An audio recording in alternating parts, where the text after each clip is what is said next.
about another aspect of MAPS 3. We're talking with the president of the local American Federation of State, County, and Municipal Employees, William Bryles. Mr. Bryles, thank you for joining me on a Sunday night, and welcome to KTOK. Thank you for having me. Thank you. Tell me a little bit about the American Federation of State, County, and Municipal Employees. Well, we represent all of the municipal workers for the city of Oklahoma City. We represent parks and grounds, street department, 911 emergency line, utilities, the water treatment plants, public water, permits, code enforcement, police records, and so forth. All of your utility services from the city of Oklahoma City. So you're the ones that really make the city work, don't you? Exactly. Police and fire don't work without us. So let's talk.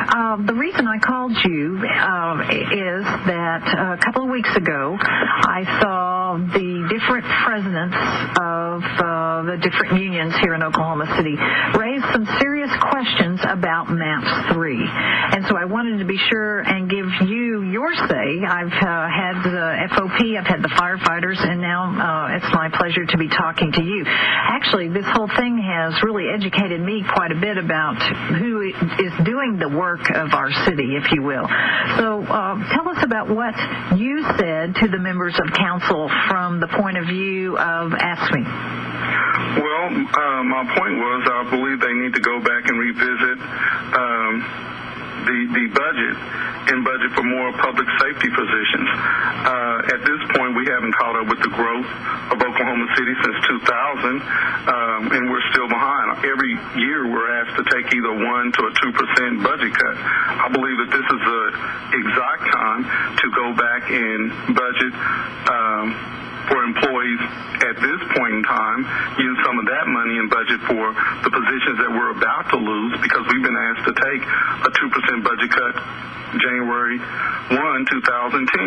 And when you take that 2% budget cut, who will be, I'll say sacrificed, who will be sacrificed that are members of your union? It will be municipal employees that work for fire department, police department, and the city of Oklahoma City. When they ask police and fire to take budget cuts, it's my people that they always cut, and it has been since 2003. And my people refers to whom? The municipal workers, the people that work in records and IDs and all of those other positions, CSI, and at the fire department, code enforcement, secretaries, and office specialist ones. Those are the ones that will be cut from the budget come January 1, 2010. That's what they're asking us to do right now. So it's not necessarily the people on the street, it's the people that are the support to those people. Is that right? That's right. And what was the reaction of the council to you when you made your plea? Well, he really didn't say anything, and Skip Kelly kind of said something that kind of struck me funny. He said that it was his right to ensure that the taxpayers and the citizens have a right to vote, but they also have a right to know all details and all aspects that they're voting on, how they're going to, take care of this Central Park that they're building and this 57-mile trail park that they're building. How safe are you going to be using all these new things that they're bringing? And I don't believe that the city council has made that clear how they plan to fund that and how they plan to do it. And police and fire are trying to step in, and myself, we're trying to step up to the plate to let them know the position that we're in right now, and why aren't you trying to do something about that at this moment?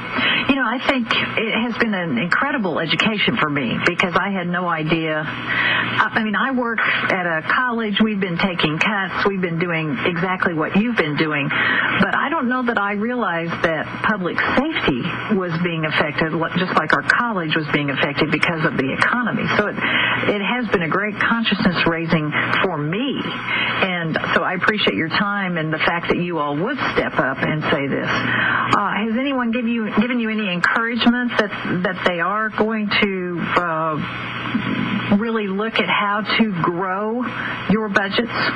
No, they haven't.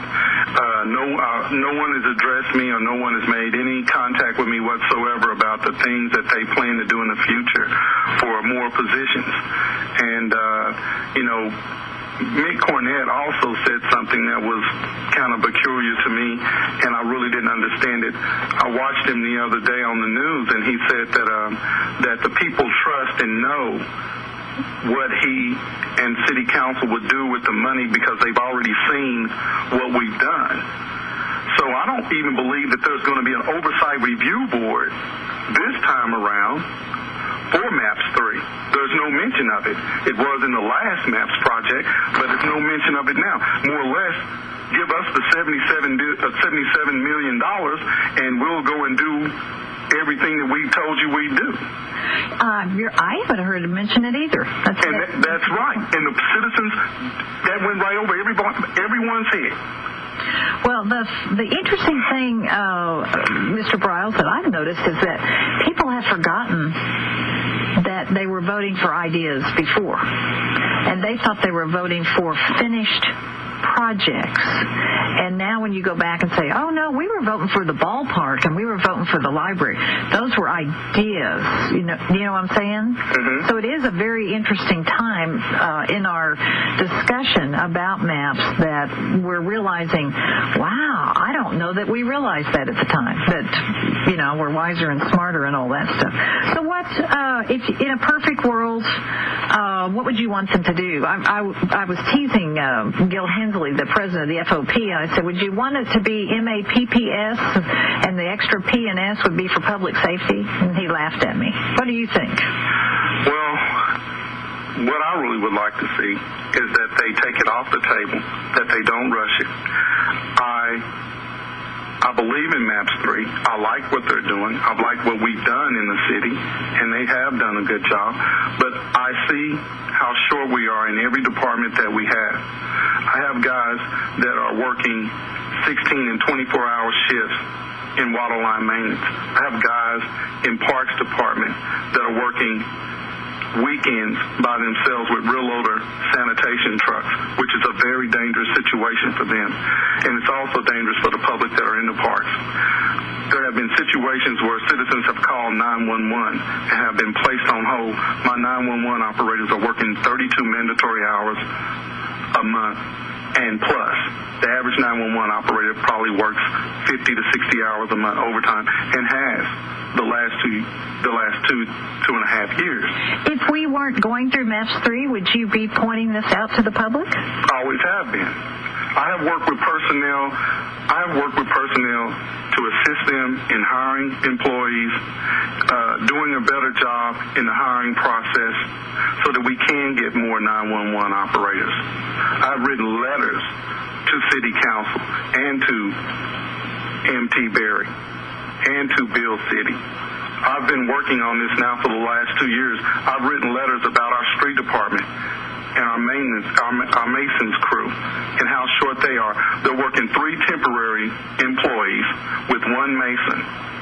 These temporary employees, through a temporary agency, know nothing about pouring concrete. We have requested special training for these employees so that they can perform their job safe and do a good job for the citizens. But it has been ignored. This is my chance now to speak out to all the problems that we're having. I'll tell you what, I need to ask just for about 3-minute break. KTOK Gwin Faulconer Lippert talking with William Bryles. He's the president of the local American Federation of State, County, and Municipal Employees Union, AFSME they call him, and he is explaining to us what the budget cuts are doing to him.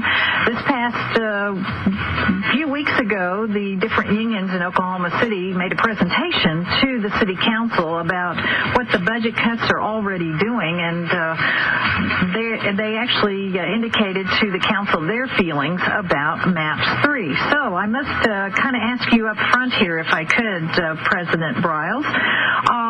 This past week, the FOP took a vote, and they voted against, MAPS. Before they said we're not going to take a stand, and then now they have chosen to. Do you think that your organization, AFSME, will also take a vote this week? Well, we haven't discussed it quite yet. We will. I haven't spoken to the president for fire department or police since I've been back from AFL-CIO convention. I want to talk